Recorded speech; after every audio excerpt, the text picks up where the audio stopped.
Welcome back to Girl Talk. We're just chatting away, having a great time. Once again, thought we'd include you. Susan Eisen, our dear friend from Daybreak Adult Services, is here. Hi. How are you? Doing great. We've been talking about the fun side of advertising and marketing and PR with what you do. Yep.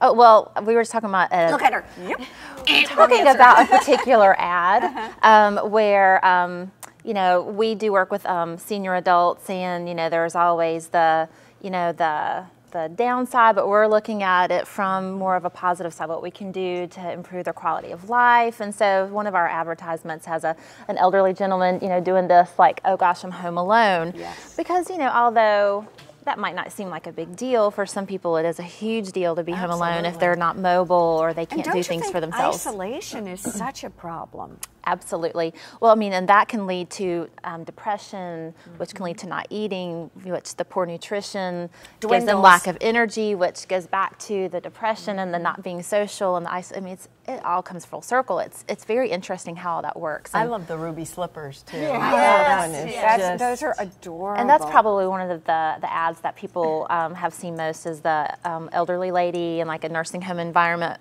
in a gown with her ruby slippers, and she says, and she's clicking her heels saying there's no place like home, and there isn't. And correct. This morning in a meeting I was in, that's what I talked about. There is no place like home, and everybody, although we love to go and do and see new things and be with our friends and do some traveling, there isn't any place like home. The comforts of home and how you feel when you're there. And I think as we get older, what I'm seeing in my parents, and you and I have talked about this a lot, as they get older, is the comfort and the security they feel in an environment that they really know. Right. As opposed to those rapid changes are pretty overwhelming. I've wondered about this. What are some of the calls that you get? Is there something that you all are seeing as sort of an overarching question that people ask when they call Daybreak? For example, we're worried about our mom being isolated, or we really would like someone just to come in to, I don't know, to do errands. Is there anything that seems to be consistent? I'd say probably at this point and in this area, it is the caregivers, it's the spouses or the adult children who want to continue with their lives, their lifestyles, and they need someone to come in and help. Respite care. And that is it usually short term, or do some of them it can be short term, go year round? And it can be it can initially start off short term. We've had clients who have improved, but they keep us, I guess, on retainer, so to speak, in case of an emergency or in case, you know, down the road as they get older or things change, that we're always there. I mean, really, with just a phone call, we can have a caregiver there that meets your family's needs. Do you try to have your caregivers develop relationships with their clients? In other words, they would say, I really want Erin to come back. I really want Erin to be there with me. I've developed a relationship. Absolutely. And when Linda goes out and does these assessments, she's there for a while, learning about the family, the home situation, you know, the interests of the clients, and then the caregivers, where they're from. You know, we're a transient area, so an interesting story is that there's a younger caregiver, because we've got caregivers of all ages and backgrounds. Well, she's from the same area of the country that this family is from.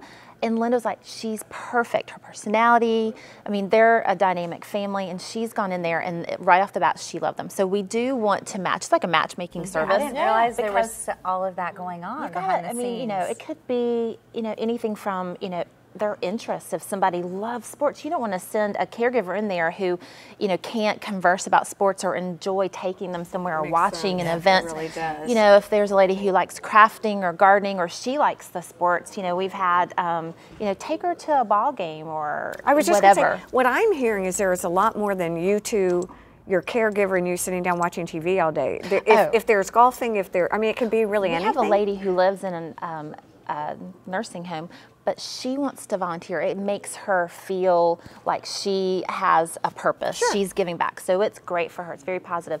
Where our caregiver takes her to volunteer, she's been to, you know, not to give a plug, but Heroes on Horseback. She's been out to Lawton Stables, the Humane Society and Palmetto Animal League. She wants to give back. She loves animals. Our caregiver takes her there. That's so sweet. And it's a win-win for everybody. Oh my God, it makes me feel so good. I love it. And what about people having surgeries? Like my mother just had a hip surgery, hip replacement, but she was down for, you know, at least a week. Temporary. She had it can someone be coming. one day, one time, or it can be ongoing, and definitely post-surgical care is one of you know, the things that we can do. Can you also go in and just help some seniors with assessing their space and making it more safe? Yes. Yes, definitely safety measures. We can go out and, you know, even just a rug in the wrong place. Exactly. Or clutter. Exactly. Stay with us. We're going to be right back here on Girl Talk. You're going to go see Sandy. I am. All right. Custom audio video. Custom audio video. Stay with us.